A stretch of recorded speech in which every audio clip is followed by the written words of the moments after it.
So hello, welcome back to Iris Thinks. You may have seen in my previous video that I appealed to my viewers to post questions that I'd be able to answer about anything related to the Leaf and my experiences since owning the car. I've had a fair few questions posted, so let's jump straight in with the first question. So this is from Brian J, and he asked, just wondering when the time comes to upgrade your Leaf, would you purchase the 40 kilowatt Leaf, or would you buy the 62 kilowatt Leaf, or would you purchase something completely different? I take it you would not go back to an ICE car. So admission is I have got an ICE car as well. The Leaf isn't the main car in my family, but at the moment due to COVID, it has been used as the main car. So, but yeah, I've got an ICE car as well, which is actually petrol. We do quite a lot of journeys to the continent. We've got family there. So at the moment, taking the Leaf, although it would be possible, it would kind of eat into our time that we would be spending with our friends and family. So it'd be quite a long journey to get there if we took the Leaf. I'm totally open to getting a electric car that would be able to do that. A 62 kilowatt Leaf would be something that I'd be looking at. I also like the Polestar 2, which is also a really nice car. Barrier for the Polestar 2 would be the cost. At the moment, I think they're coming in at 50k because they're only bringing in the high spec ones at the moment. I'll be looking at the lower spec ones when and if they are released. A Tesla Model 3 would be nice, again, because it's got the range, but it's also got the charging in Europe as well. So I'll be able to turn up at any supercharger and use it. Whereas I think with another car, it would be a bit more of an effort to make a journey, because I'd have to plan the chargers, know where the chargers are, know what they accept for payment kind of thing, whereas a Tesla would be superb. So if there's some balance between getting a 62 kilowatt Leaf, a Polestar and a Tesla, then that would be totally ideal to me. So I hope that answers your question, Brian. Thank you for posting it. The next question is from Franz Lees, and he says, I have the exact same make of car. My dealership says the software is up to date, but I don't believe them. How do I prove them wrong? So there is a way you can do this, but it involves getting Leaf Spy. So if you don't know what Leaf Spy is an app that is used in conjunction with a dongle like this that you plug into your OBD port of your Leaf, and then in conjunction with your phone, you can actually see the various codes and ECU versions of your car. Now the one that you're looking for is the HV battery. So I'll just put up here just a little graphic of what you should be looking for. But if you've got a car that hasn't been updated, then your HV battery, I don't know, version number, I suppose you would call it, would be 5SH2A. Whereas if you've had an update to your battery, it will be 5SH2C. The difference being that the Rapidgate issue that was mentioned when the new Leaf first came out restricted charging based on the temperature of the battery. If you've had this update, that this is the C update, then it just kind of relinquishes some of the throttling that was done by Nissan to try and preserve the battery, I suppose. But with the update, you can charge at a higher speed with the battery at a higher temperature. So yeah, so if you get Leaf Spy and plug all this in, you can verify that just by checking those numbers. You can't do it on the infotainment screen in the car, unfortunately. Even though there is a hidden diagnostic menu in there, it just doesn't show the relevant version numbers to be able to find that. From May 2018, or rather cars manufactured from May 2018 should automatically come with that update. So this is only relevant to cars that were manufactured earlier than that may not have had the update done, because there wasn't an official recall for that. It was just sort of word of mouth, finding out about it on the forums, getting the bulletin number and things, and then drivers approaching their Nissan dealer just to say, hey, can I have this update please? There was no official recall campaign from Nissan and no official sort of acknowledgement that this was a problem and all these cars are affected. So I hope that helps you just to verify what your dealer is actually saying, and just make sure you do have the latest version. So we've got another question from Graham Russell asking about the app. So he's thinking of buying a new 40 kilowatt Leaf and wondering what the phone app is like. Does it work well for defrosting the car from the comfort of your home, and how how long does that take and how much battery does that use? Also, any other features worth mentioning about the app? Thanks. So yes, you can both heat your car and you can chill your car as well. You can also see things like state of charge. You can see what your range is. You can, well, until recently you could see where your car was parked, but they've kind of defeatured that for the older cars, but I'll leave that, I believe that feature is still available for the newer cars. Now, while the app does work, it doesn't work as good as, say, the Tesla app. Because the Leaf isn't permanently connected to the internet, it works via a series of text messages that are sent from the app to Nissan and then back to the car again. So just opening the app will send a text message to the Nissan server, which then sends it to the car to basically wake the car up to be able to accept further commands. When you then go into, say, the cooling or / heating section of the app and then set a temperature, it then sends that command to Nissan again, who then send that to the car. So there is a slight delay from when you send that to it actually reacting and then starting. Also, you can set a timer with that as well, and that's quite reliable. But sometimes I've gone out to a cold car because it hasn't worked for whatever reason or another. There are also issues with the app when lots of people try to use it. Again, the app can appear unresponsive, and the app was actually down for a few days for me recently when I was trying to pre-cool the car before I got into it. The car is pretty much warm straight away because it's all electric heating and things. You're not waiting for like a normal engine to warm up to be able to warm the air up in the car, because they've got well, because most Leafs have got heat pump in them, the heating is pretty much instantaneous. If you are going to do that, I'd recommend leaving your car actually plugged in, so that you're not going to drain any power from the battery. You're going to take the power straight from the wall to heat the car up, so you get into a nice warm car with still 100% battery. Likewise, if you're going to chill the car as well, you could do the same thing. Chilling works okay when you're not connected, but I find when you are connected, you get somehow it's always colder. So whether that's a factor in it, I'm not 100% sure on that one.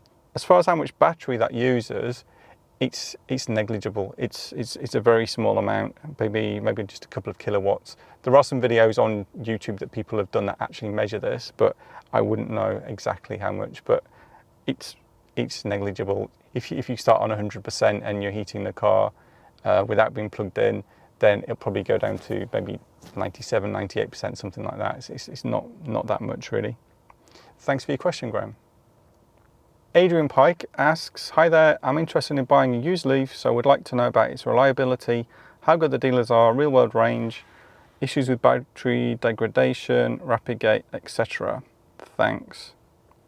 So I've recently plugged in Leaf Spy to my car just to check this, because I hadn't used it in a long time. I'll put the graphic up here. So you can see that it's got 92.15% state of health, which is pretty good.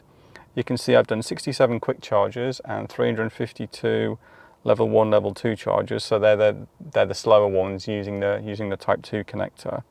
You can also see my mileage there of 14,207.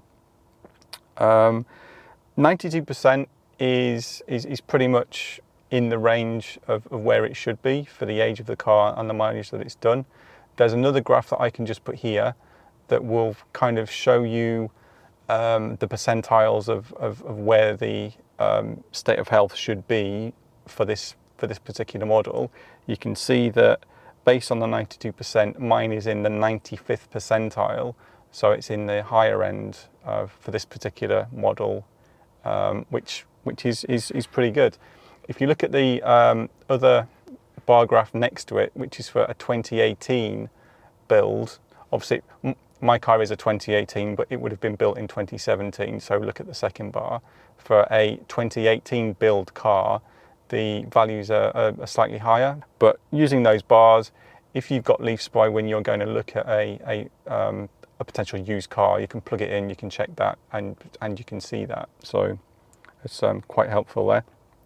The dealer has been pretty good as well, pretty responsive. So it's had a couple of services, and it's had the update for the Rapidgate issue as well. So they were able to do that without any questions asked or having to badger them. I basically phoned them up and said, I need this doing.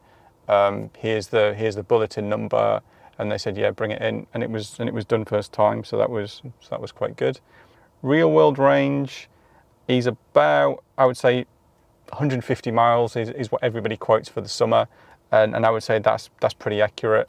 Just yesterday I did a trip of 117 miles with starting with 100% battery, and it was estimating my range at 155 miles.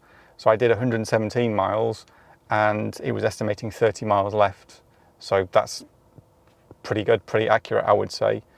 In winter, it will obviously drop slightly because it's a bit colder, the battery's got to work a bit harder. So I would probably estimate about 120 miles I see on the range in winter. So it's obviously a little bit less. Rapidgate, I've not had any Rapidgate issues because I haven't done any really long journeys. The longest journey I've done has been about 180 miles, and that just had one charge on a rapid charger. So I've not encountered the multiple charges causing the battery to heat up and then obviously throttling itself. I haven't experienced that. So that's never been an issue for me. Thanks for your question. So another question, so Siki A asks, how long does it take charging to full with a 7 kilowatt home charger? And also from your experience, how many miles do you get from a fully charged battery? So I think I've answered the battery one in the previous one, but between 150 in the summer and 120 in the winter.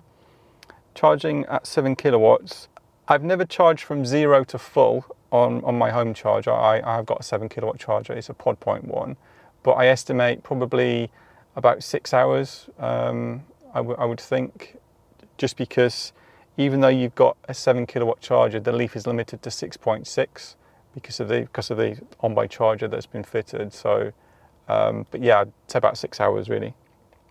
So the next question is from Lord Pitt Nolan. It's quite a long question, but I'll just abbreviate this. So he's basically asking where the pedestrian sounder is fitted on the car, and can I hear it? Should it be louder? So to show you this, I need to get out the car and pop the bonnet up. So just bear with me 2 seconds. So I've got the bonnet open now and just looking at the front of the car. I'm actually charging at the moment, but just behind this headlight here, this is where the sounder is. So we've got the battery here, fuse box here. If I spin this around, looking at the other side, you can just see down here, there's a box in there. That is the sounder unit, just here. That's where the noise comes out. So you also asked about the noise. Now I can definitely hear the noise. It almost sounds like a whistle, like a mixed with white noise as well. Obviously, as people's hearing degrades over time, they may not be able to hear it, which, yeah, it's a bit of a strange one, that one. So thanks for asking the question anyway. And now the last question from BJ Millen, who says, just wondering, how's the car when the car is exposed to 30 degrees C of heat? Now I did clarify this question if he meant the air temperature or the battery temperature, and he came back and said battery temperature. So I'm just charging at the moment, and I'm doing a Leaf Spy, which I'll put up here so you can see what's happening at the moment. But as the temperature is going up, I'm currently at 28.7 degrees, and I've got 35.4 kilowatts going in at the moment. Now this is a bit relative to how hot the battery was to start with, what the temperature is like, various things like that to say how much you're going to get from a rapid charger. Your results may vary. Certainly if you're going to be charging from a 7 kilowatt charger, 30 degrees is probably not going to make a difference that much. It's more about the capacity of the battery. So as the capacity goes up, the battery is naturally going to get warmer, and it's naturally going to drop off the state of charge as well. So I can't really give a definitive answer for this. There is a sort of chart that I've seen from Lemon Tea Leaf. He was comparing between a car that had the Rapidgate fix and one that hadn't, and he found that at 30 degrees the car was still actually pulling 45 kilowatts out of the charger, and it's only when it got to about 32, 33, 34 that charge started to drop off. So again, I don't know the conditions that he was running the test in, but I'll put those up there as well so you can see that too. So sorry I can't give you a conclusive answer for that, BJ Millen, but thank you very much for your question. So that concludes the questions. I think I've answered everybody. If anyone's got any more questions, always feel free to just post on any video that I've put up there, and I'll try my best to answer it in a comment, or maybe if there's a lot come through, I could do it in a video again sometime. So if you've enjoyed this, please like it, please give it a thumbs up, please subscribe if you haven't already, and if you want to know when any new videos come out, just hit the notification bell. Thank you for watching, and I'll see you next time.